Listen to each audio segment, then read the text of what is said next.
Another bombshell trade just went down in the NBA, and it finally closes an annoying conversation Piston fans have been forced to deal with for way too long. Let's deal with it right here on Top Title Detroit.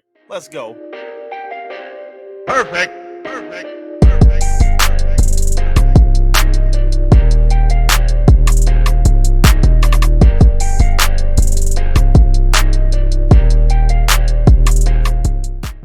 What's good? Welcome to Top Title Detroit. I am Eric Vincent, your host and Detroit Pistons beat reporter for ClutchPoints.com. Thank you so much for being here. I appreciate you for tuning in. Before we get started on the conversation, please help us grow the channel by liking the video and subscribing to the channel as well. We're getting closer and closer to 500 subscribers. I'm trying to get there as soon as we can. So please tell a friend to lock in with us right here on Top Title Detroit. Real quick, also, before we get started, in the comment section, I want to get to know you guys, man. I've seen a lot of comments, a lot of good engagement, and I want to know who I'm talking to. When you comment, let me know if you're from Michigan and what city you're actually watching from. If you're not from Michigan, let me know where you're tuning in from. I want to get to know the audience so I can get a little closer with you guys, man. So talk to me. Let me know your name, what city you're from, where you're watching. I would really appreciate that, man. That would mean a lot to me. So let's get into the conversation, shall we? A huge bombshell trade just went down to the NBA. Kevin Durant, who we knew was going to be on the move soon, officially dealt to the Houston Rockets in exchange for Dillon Brooks, their 2025 number 10 overall pick for the Houston Rockets, and of course, Mr. Jalen Green. We've had to deal with a conversation for quite some time in the NBA world and a part of the Detroit Pistons community. And I think now, we really could have closed this conversation a while ago, but now the conversation is done. There's no more debate that should be had between Cade Cunningham and Jalen Green. The only reason they had comparisons before is because they were both playing basketball and within the same draft class. At this point now, 4 years into their career, there is no more debate to be had between these two guys. I'm sorry. The NBA media did a really good job of trying to push the number one versus number two debate in terms of the draft picks that they were. But if you were actually paying attention, if you were actually studying what we saw, this was never a real comparison. This was never a real debate. There was some legs to it because apparently the Pistons and Troy Weaver were interested in Jalen Green because of an amazing workout that he had, but it was not enough for the Pistons to actually draft him ahead of Cade Cunningham, despite all the campaigning he was doing about wanting to live in Detroit and wanting to be a part of the Pistons rebuild and thinking that he was the number one player of his draft class. None of that mattered because the Pistons made the right pick of drafting a MVP caliber player in Cade Cunningham. And we've seen it up to this point in 4 seasons. I don't think there's anything else that needs to be said. We could have closed this conversation after their first Summer League game when Cade outplayed him and put him on skates and crossing him over with a step-back triple in Summer League. We could have left it there. We could have left it there after Cade just shown to be a just better, well-rounded player in terms of a playmaker, defender, scorer, which we're going to talk about a little bit further, rebounder, leader. Like, what else do you want to talk about? Any way that you want to try to measure it up outside of maybe who can jump the highest, Cade Cunningham clears in every way, shape, or form. I don't really think it's a discussion, especially considering the accolades that Cade has now put on his resume. An all-star player, a all-NBA player, showed up in every single game of the playoffs, averaging 25, 9, and 8, and really showed that he is worthy of being a franchise player. Finished 7th in MVP voting, if I'm not mistaken, had a case to really be second team All-NBA. Cade has cleared this man, and he did it a long time ago, even before this season. But now, after this, again, there's actually been a few players already in the 2021 draft that have been traded or moved from their original drafted teams, like Josh Giddey. But at this point now, of the big four of this class was Cade, Scotty Barnes, Evan Mobley, and Jalen Green.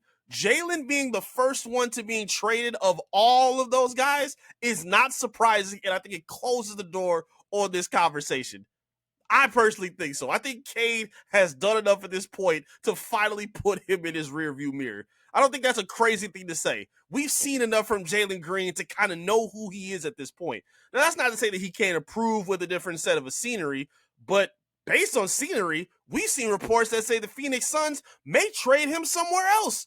So we don't even know if he's actually going to be playing with Devin Booker and Bradley Beal in this 3 shooting guard system that they could potentially have. Like, we don't know what is going to be of his career, at least in this immediate moment. We have no idea what the future holds for Jalen Green at this point. But we know what they were saying in the past. We know exactly what they were saying in the past, that Jalen Green could be the best scorer in this class, and he could maybe lead the league in scoring one day, be a scoring champion. And I even thought that was kind of crazy. Because if you were paying attention to not even just the numbers, but the film itself as well, Jalen Green is not a better scorer than Cade Cunningham, and he never was. He wasn't when Cade was in college. He wasn't when Jalen Green was in the G League. He was never a better scorer. He may have been a more flashier scorer because he can jump higher. He's, shifty with his speed and whatnot. But in terms of just sheer skill, Cade has been better than Jalen Green in every facet. Again, playmaking is not even a conversation. Jalen Green still doesn't really play great defense, even though he's made some progression in some of those areas. He's not a better rebounder. Again, not a better leader. He's not looked at as like the franchise vocal point face of the Houston Rockets when he was there. I don't really even think they had one, to be honest. Jalen Green has not and did not live up to those expectations that the Rockets put on him. That's why they were never able to get past teams like the Golden State Warriors. We saw what happened. They had some close games in the playoffs, and he would give you maybe one game where he would show out. But then, after putting on maybe a 34, 35-point performance, he would the bed for 3 straight games after that. Jalen Green has just never shown to be what his expectations were. And again, that happens in the league. I'm not going to say he's a bust or he's a wash or will never become, what those expectations were. But part of those expectations were that he was going to be better than Cade Cunningham. In his rookie season, he was the odds-on betting favorite to win Rookie of the Year. And that didn't happen. That didn't happen. Even when Pistons fans and myself were saying, wait a minute, wait, how is he supposed to be the better guy, the more exciting player, when Cade is giving you everything that you want as your franchise floor raiser and ceiling raiser? We can't sit here and say at this point that Jalen Green is a floor raiser or a ceiling raiser for the Rockets or for wherever else he may be. He's not going to be that for the Suns. That's for damn sure. Like, I don't know, man. I'm just looking at this, and I think we can finally put that conversation behind us safely and securely. I just don't think Jalen Green in any way, shape, or form has showed that he can be an MVP-level player. Cade finished 7th in MVP voting. Cade, to me, is the second best point guard in the Eastern Conference. He's a top 10 player. He's surpassed all of his expectations, even when media members were putting him as the 67th best player in the NBA, behind guys like Kobe White, Alex Caruso, Kentavious Caldwell-Pope. Just all this nonsense that we're seeing, all this ridiculous underrating and sleeping on Cade Cunningham that we had to see and we had to go through. But Cade has done a good job of keeping his head down, staying quiet, being pretty political, and really just letting the work show for itself. And I think it's pretty common sense at this point now. Cade has put up a career high in shooting, in scoring, in playmaking, rebounding. He's shown to be a steady defender in each year of his career. And we are looking at even the holes of his game. Like, if it's turnovers, sure. But the turnovers don't really, to me, negate or knock him down as one of the elite level playmakers or passers in the NBA. You can look at the efficiency of Jalen Green and say, you know what? That does kind of change the argument of you being the elite level scorer that we thought you were going to be. Because so many people look and pile so much on efficiency now. And I think that can kind of be overblown. Like Allen Iverson wasn't always the most, efficient scorer. Kobe wasn't always the most efficient scorer. But they showed up when they were needed most. And Jalen Green has not done that. He has not done that for the Houston Rockets. Based on his game, there's a lot of areas that haven't evolved. Like, even when you look at them as a scorer, like, again, Cade has had the ability to shoot from mid-range at an elite level. He's shown streaks of being a decent or a threatening three-point shooter. Cade is a 6'7", 230-pound point guard who can post up and score with his right or his left hand.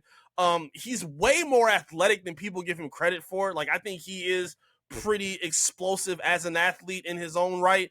And again, even if you think Jalen Green is more explosive, it's still not a hindrance to the game of Cade Cunningham, because even when he is contested by defenders, he's able to still knock down shots. We saw it in the postseason. We've seen it in the regular season. He's garnered more double and triple teams than any other star in the NBA because he doesn't have another star next to him.